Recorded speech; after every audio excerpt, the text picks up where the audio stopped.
வெரைட்டியான ரெசிபிஸ் பற்றி தெரிஞ்சுக்க சேனலை சப்ஸ்கிரைப் பண்ணுங்கள். இன்றைக்கி நீங்கள் பார்க்க போகிறது அதிக எண்ணெய் இல்லாத இன்ஸ்டண்ட்டாக செய்யக்கூடிய ஒரு மாங்காய் ஊறுகாய். பாத்திரத்தில் எண்ணெய் ஊற்றி சூடாக்க போகிறேன். எண்ணெய் சூடானதும் கடுகு சேர்த்துக்கிறேன். கடுகு வெடிக்க ஆரம்பித்ததும் வெந்தயம் சேர்த்துக்கிறேன். சின்ன சின்ன பீசஸாக கட் பண்ணி வச்சுருக்க மாங்காவையும் இதோட சேர்த்துக்கிறேன். மாங்காய் எல்லாத்தையும் சேர்த்து மிக்ஸ் பண்ணி விட்டுக்கிறேன். மாங்காவோட கலர் சேஞ்ச் ஆக ஆரம்பிச்சிருச்சு. இந்த டைமில் உப்பு சேர்த்துடலாம். அடுத்து மஞ்சள் தூளை சேர்க்குறேன். மிளகாத்தூளை சேர்க்குறேன். மசாலா எல்லா பக்கமும் சேர்கிற மாதிரி நல்லா மிக்ஸ் பண்ணி விடுறேன்.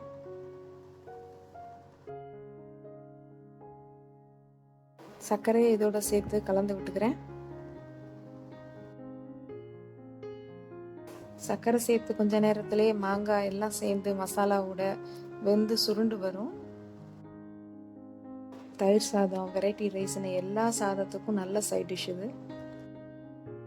புது ரெசிபிஸ் பற்றி தெரிஞ்சுக்க பெல் பட்டனை ப்ரெஸ் பண்ணுங்கள்.